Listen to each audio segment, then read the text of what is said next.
유족연금이란 군인연금 수급권자의 사망 후에도 군인의 가족 생활을 보장하기 위해 군인연금의 70%를 지급하는 제도입니다. 다만 2013년 7월 1일부 군인연금법 개정에 따라 2013년 7월 1일 이후 임관자는 지급 비율이 60%로 줄어들었습니다. 유족의 범위는 배우자, 자녀, 손자녀, 부모, 조부모가 그 대상이고 배우자는 사실상 혼인관계에 있던 자를 포함하며 퇴역 후 만 61세 이후 재혼한 자는 제외됩니다. 그러나 복무 중 배우자였던 분과 만 61세 이후 다시 재결합하신다면 유족으로 해당됩니다. 유족 중 자녀는 만 25세 미만의 자녀이고 장애인 자녀는 연령 제한이 없습니다. 그 외 유족은 표에서 보시는 바와 같겠습니다. 2024년 5월 1일부 개정된 법에 의해 손자녀, 조부모, 장애가 있는 25세 이상의 자녀의 경우에는 실제로 부양하는 경우에만 해당되기 때문에 이 점도 참고 부탁드립니다. 이번에는 유족의 우선순위를 자세히 말씀드리겠습니다. 유족의 순위는 민법상 재산상속의 순위에 의한다고 명시가 되어 있습니다. 후순위의 유족은 유족연금에 있어 선순위의 유족이 없을 경우에 지급이 가능합니다. 그래서 직계비속인 자녀가 직계존속인 부모보다 선순위가 되고 배우자에는 별도의 순위가 없이 선순위자와 동순위자가 됩니다. 그래서 만약에 자녀와 배우자만 있을 경우에는 그 자녀와 배우자는 동순위가 돼서 각각 등분 지급이 되고 대표자를 선정해서 한 명에게도 지급이 가능하겠습니다. 그리고 만약 부모와 배우자만 있을 경우에도 부모와 배우자는 동순위자로 각각 등분 지급 또는 대표자를 선정해서 한 명에게 지급도 가능하겠습니다.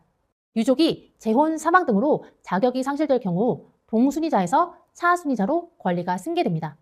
유족연금도 동일하게 사망한 날로부터 5년간 유족연금을 청구하지 않을 경우에는 시효의 완성으로 수급권이 소멸됩니다.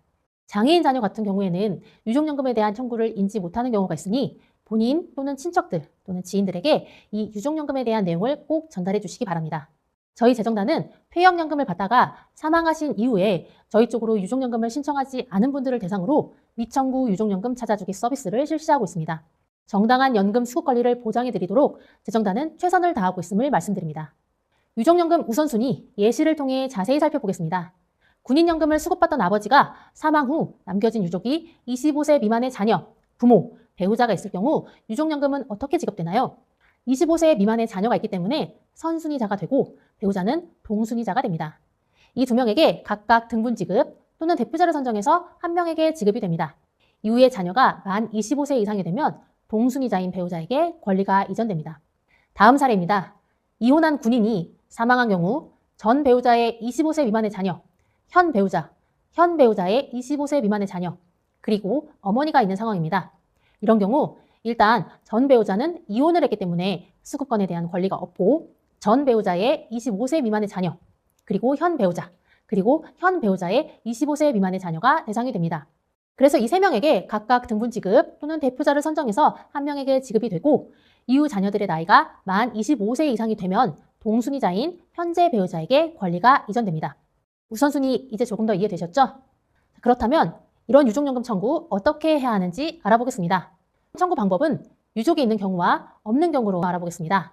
유족이 있는 경우는 유족연금 청구서, 사망진단서 또는 사망사실이 기록된 기본증명서, 사망자 기준 가족관계증명서와 혼인관계증명서, 통장 사본이며 유족 1인이 대표해서 유족연금을 모두 받는 경우는 유족대표자 선정서를, 유족 2인 이상이 나누어서 받는 경우는 유족급여 등본청구서를 우편으로 원본 제출해 주셔야 합니다.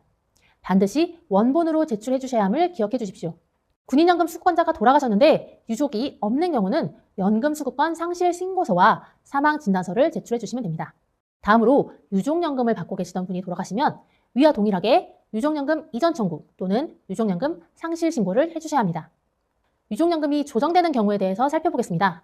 동일한 사유에 의해 국가 등이 부담하는 다른 급여나 다른 법령에 의한 급여를 받을 경우에는 연금 일부 조정이 발생됩니다. 주요 내용을 보시면 동일인에게 퇴역연금과 퇴역 유족연금 두 개의 수급권이 발생한 경우 통상 부부군인에 해당되겠죠. 이럴 경우에는 퇴역 유족연금의 50% 공제한 후에 지급됩니다. 그래서 본인의 퇴역연금은 정상적으로 100% 지급되고 퇴역 유족연금은 그 유족연금의 50%가 지급됩니다. 다른 경우를 보겠습니다. 해당 유족이 동일인에 대해 퇴역 유족연금과 순직 유족연금 두 개의 수급권이 발생한 경우에는 두 개 중 유리한 것을 선택하여 받으셔야 합니다. 또한 동일인에게 퇴역연금과 상위 유족연금 두 개의 수급권이 발생한다면 본인의 퇴역연금은 100% 지급, 상위 유족연금은 50% 감액하여 지급됩니다. 그러나 동일인에게 퇴역연금과 순직 유족연금 두 개의 수급권이 발생한다면 두 개의 연금 모두 100%로 지급됩니다. 연금액 조정의 사례를 살펴보겠습니다. 부부 군인이 전역한 후에 각각 군인연금을 매월 300만 원씩 받던 중 남편이 사망할 경우 부인이 받게 될 유족연금은 얼마일까요? 부인의 군인연금 300만 원은 정상적으로 100% 지급이 되고 유족연금은 300만 원의 70%에서 2분의 1 감액이 된 금액으로 105만 원 유족연금으로 지급됩니다. 다음 사례입니다. 군인이 전역 후 본인의 군인연금을 받던 중 군인인 자녀가 공무상 사망으로 순직하여 순직유족연금을 받게 될 경우에는 본인의 군인연금과 아드님의 순직유족연금을 각각 100% 수령하겠습니다.